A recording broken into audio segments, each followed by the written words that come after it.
Smart Scouting with SkillCorner, episode 4. Today we are focusing on wingers. We are actually looking at two specific type of wingers. The inverted one, who comes inside, is able to play in crowded areas and able to serve teammates in dangerous position, and the wide winger, who's direct and fast. So, as always, to build and fight these profiles, we are actually looking at several elements. The technical one, the physical and tactical ones, including top sustainable velocity and off-ball movement, and of course, contextual information, which enriches our picture and allow us to understand important details. One of those details is to actually, again, understand how these players and players overall interact with the defending lines. So, for example, the inverted winger is actually positioning inside the opposition defensive shape, offering options to break the line through the line itself, while the wide winger, for example, is obviously positioning in the external channel, so progression will happen around the defending line. Thanks to SkillCorner matrix, we can obviously understand which lines we are interacted with, being the first line of pressure, the second last line of pressure, usually midfielders, and then the last line of pressure, which is usually built by defense. So now let's go and build the specific profiles. So the wide winger, as we said, is fast, direct, is able to carry the ball at pace and stretch defenses through off-ball running, both in behind and out of play, and obviously is attempting to serve a lot of crosses to his teammates in dangerous positions.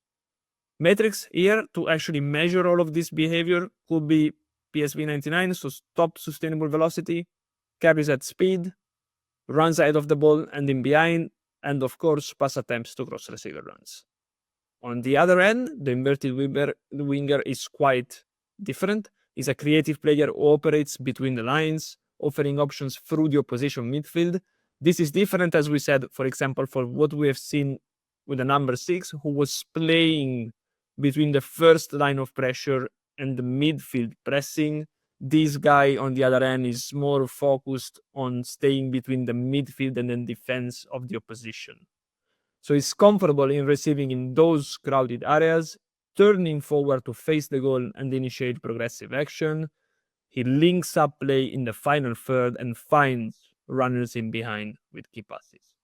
So again, we have metrics to track and check all of these football-specific behaviors, and they could be the following. So options through second last line, receptions in tight spaces, forward momentum, which again allow us to understand how a player is able to receive the ball from the back or from sideways, pivot on the first control and face the opposition goal to make a progressive action.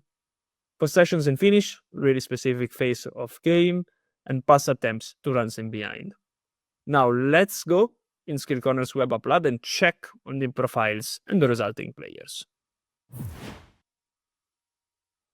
We are in SkillCorner's web app lab player scouting section, 24-25 season and the Big 5 League as a sample. We are actually going for the data table, the first scouting tool that we haven't touched upon yet, selecting the left and right wide attackers as a position, all the teams, age bracket, white wide.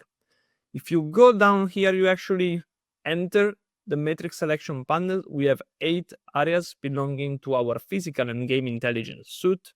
And what we are doing here is actually selecting what are the most important metric for us and looking for players who rank high in those metrics.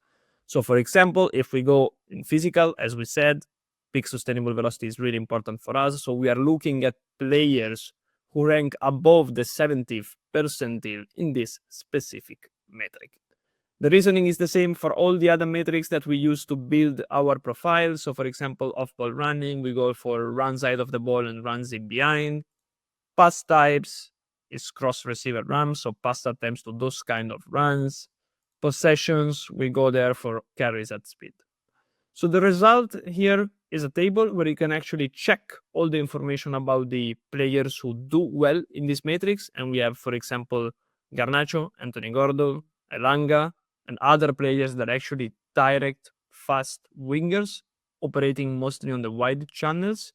And what you can do if you scroll down is just check on all the different metrics that we have in the SkillCorner web app lab, and that might be really interesting for your scouting process.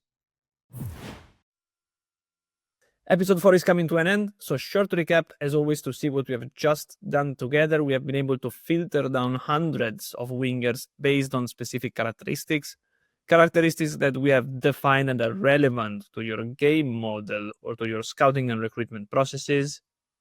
Completely no code, in a few clicks in our web app lab, and of course, touching upon different elements: tactical, technical, physical, and contextual. So thanks again, and I hope to see you in the 5th and last episode of our Smarter Scouting with SkillCorner series.